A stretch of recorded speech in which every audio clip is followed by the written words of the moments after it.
hopefully you can see me. Hopefully I'm in frame. This is like the 4th time I've tried to do this video. Okay, so basically this is just a, just kind of letting stress out video, basically. In sort of an update, I guess, whatever, update slash stress video with,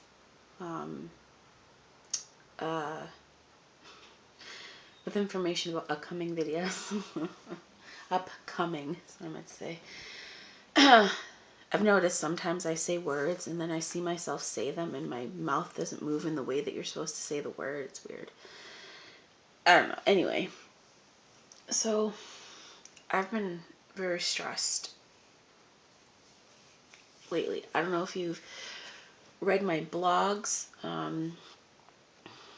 about having an intense anger outburst.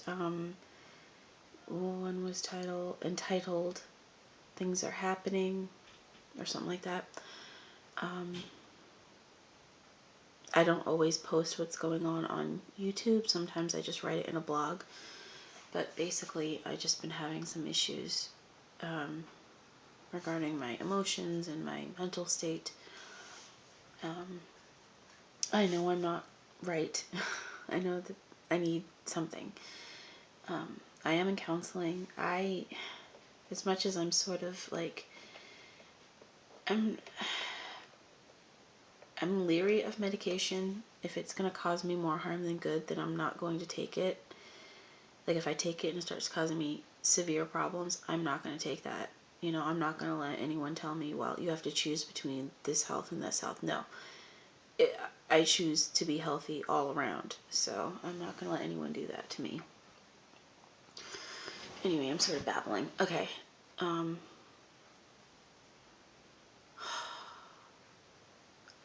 Yeah, I've just been having some issues, and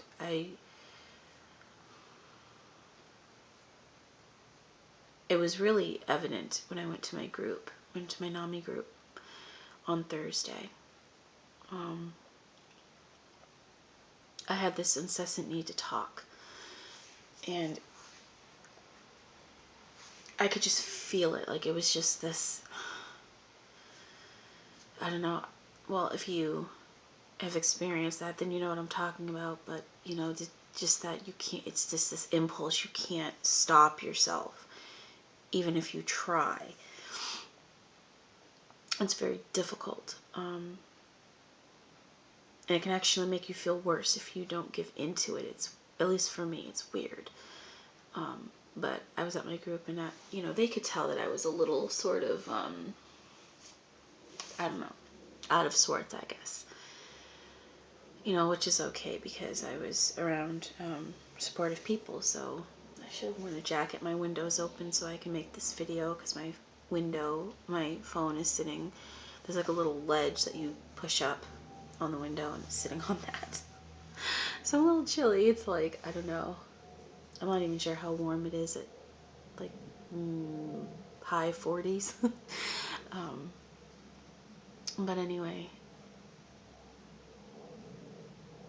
I've been cycling with being hypomanic and depressed, having all kinds of energy to having no energy.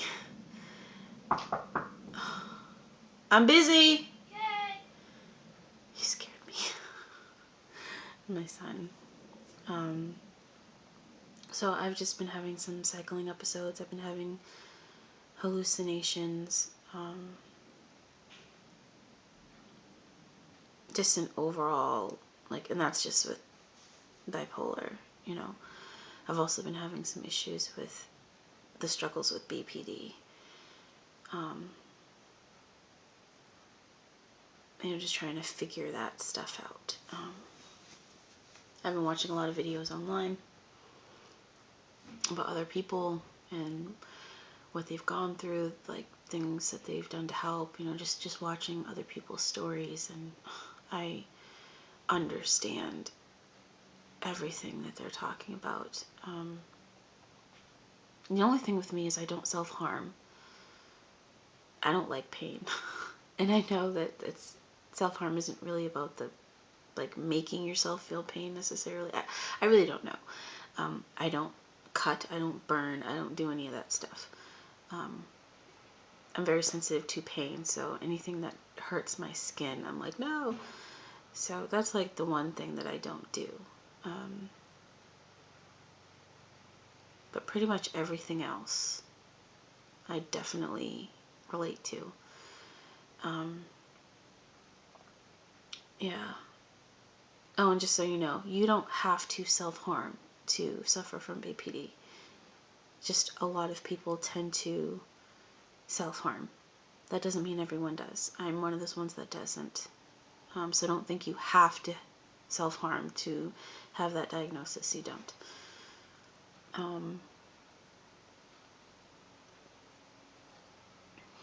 I'm sort of rambling, I guess. I don't want to ramble. My mind is just very... I'm stressed. I'm trying to get to the point and I can't seem to get there. But anyway, I've just been struggling with stuff. I've had panic attacks. I've BPD issues, sleep issues, just things aren't going quite as well as I would hope or would like them to. So I guess it's really good that I'm, like, on Wednesday I see my counselor again, but I also have my intake with the psychiatrist, so we'll see how that goes, right?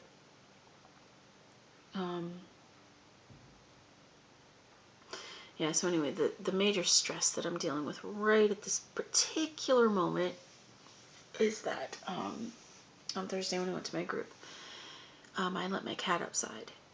When I went, he went out with me. I left, he went outside.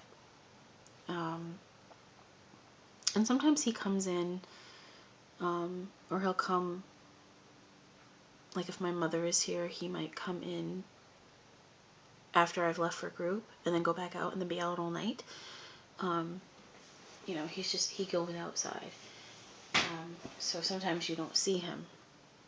But I happened to notice on Saturday that I hadn't seen him since Thursday. And I'm like, that's weird. I mean, he would have at least come in to eat by now. So, I was worried about him, and I had been, I had called for him, but I didn't think anything of it until Saturday when my son had mentioned, have you seen Shadow? I'm like, no, I haven't. So, I'm calling him, hasn't been coming. I went for a walk to see if maybe he was somewhere in the neighborhood, but I just couldn't find him. And so today I woke up and I was thinking about it, and I'm like, I wouldn't have normally thought of this, but it just popped into my head, and I'm thinking, what if he's at the animal shelter? So maybe somebody thought he was a stray or lost and brought him in. And I looked, and the animal shelter was open, so I went down and I described my cat, and he was there. And I'm like, oh my goodness, oh, thank you for somebody bringing him in. So they brought him out, and they asked for my address, and I gave him my address, and she just kind of looked at me. She's like, she repeated it, like the street that I live on, and I'm like, yeah, why? And she goes, oh, the person who brought the cat in lives at the exact same address. And I'm like, oh, really? And I said, did the person who brought the cat in say if the cat was lost or stray? And there was this piece of paper that was sitting, like, with all the book and everything that I had to sign. And come to find out, the person who brought my cat in lives in my building, 2 doors down from me. It is the same person who thought that I damaged their car, or sorry, my son damaged his car. And he had heard me calling for him and all that stuff, and he didn't say a word. He knows that that's my cat. He did this on purpose. I know he did. He's a jerk. He really is. He's not a nice person. Every time he looks at me, he tries to give me that stare down, like, intimidation look, you know. I don't know. Milk. His body did. So, well, not everyone's body. But anyway, yeah. So that's just like, I was stressed out because I couldn't find my cat, and then I felt better that I found him. But then when I found out who brought him in, and he was brought in as a stray, I'm like, wow. Wow, it's stressing me out that he actually did that. I can't believe how vindictive this person is. Like, I'm sure you all have met one of them once or twice in your life, or even know one right now. Somebody who's just,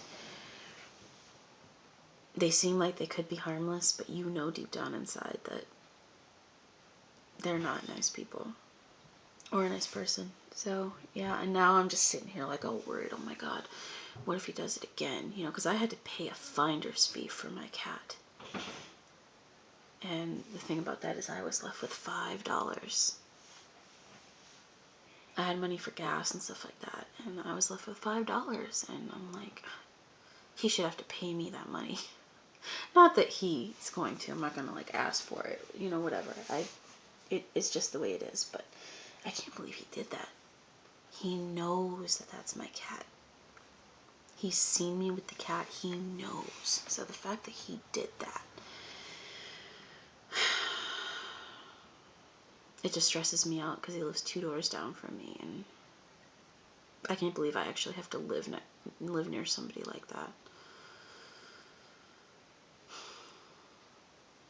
But anyway, this was to kind of vent that out. So my mother, because I was gonna take some of the money that I had, that I had to use towards the finder's fee, and because I didn't feel like cooking today, so I was gonna say, hey Casey, you want to go to KFC and do the 10 for 10 that they're advertising on TV?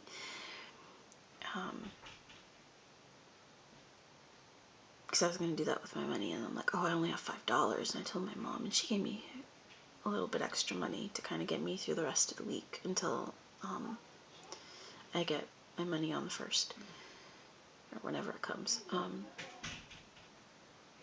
I hear people talking to somebody out there. No, I'm in my son's room right now. I'm sorry if this video is sort of like, I don't know, I'm just, my mind's sort of foggy, and like I said, I think it's just stress, and also I'm sitting in front of a window and it's cold outside, so I'm kind of like chilly. I'm trying not to like, so, yeah. But that's just been stressing me out, you know. And I'm just trying to just let it go. My cat's home, my cat's safe. Oh, my poor kitty. Oh my God. He was so frazzled when I went to go pick him up. You know, and then I brought him home, and he went straight for the food. He ate 2 cans. He ate dry food. And then we took him outside, and he was outside, and he was just like, oh, he was so happy to be home with us. You know, he knows that we're his family. You know, so I'm so glad that I was able to find him. So yeah, that's that. In other news, though, the vlogger here on YouTube, Selfish Minds, Thomas, he invited me to make a video for his website, talking about my story with mental illness, and I just thought that was so awesome. I haven't done it yet, just because I've sort of been going up and down with, you know, just having little issues with my mental state and whatever, but that's going to be my next video. He has a couple slots available on his website, so he offered me that, and I thought, what a great opportunity. So I'm going to do that. So look forward to seeing that video. I believe the website that it will be on is www.selfishminds.com. But either way, just check out his channel. He's a really nice guy. He does vlogs, and his name is Selfish Minds. I'm actually subscribed to him, so if you need to, look through my subscriptions and just check him out that way, whatever. But yeah, check out his page and everything. So yeah, thank you, Thomas, for that opportunity. So yeah, that will be my next video. And hopefully he still has the slots available. If not, I can wait until he has more slots available, whatever. And then we'll go on his website. And also stay tuned for the upcoming vlog-a-day in Thanksgiving for one thing a day that I am thankful for in my life. Just to kind of get into the holiday spirit of Thanksgiving, and oh, that's my son, he's making weird noises. To get into the holiday spirit of that, and you know, just to kind of be productive in the sense of like, this is the time of year when depression is really bad for people. So I think doing something that promotes positivity and happiness, like if you have to literally say every day, I am thankful for this, or I am grateful for this, I'm grateful this person is in my life, or that I've been able to have this opportunity, you know, or whatever. I think it can help, sort of like doing positive affirmations. I think it can help sort of not let depression become so overwhelming. I don't know, if you want to join me, then do your own videos of what you are thankful for. It'd be kind of cool to have a bunch of people doing, it doesn't have to be a vlog a day, but, you know, just saying what you're thankful for, you know, it'd just be kind of neat to do that. So, yeah, alright, I'm gonna go because I am totally freezing. I've got goosebumps, I'm so cold. Yeah, so my next video will be the video for the Selfish Minds website, my story with mental illness, and then also upcoming videos for Thanksgiving, and of course regular vlogs that I do anyway.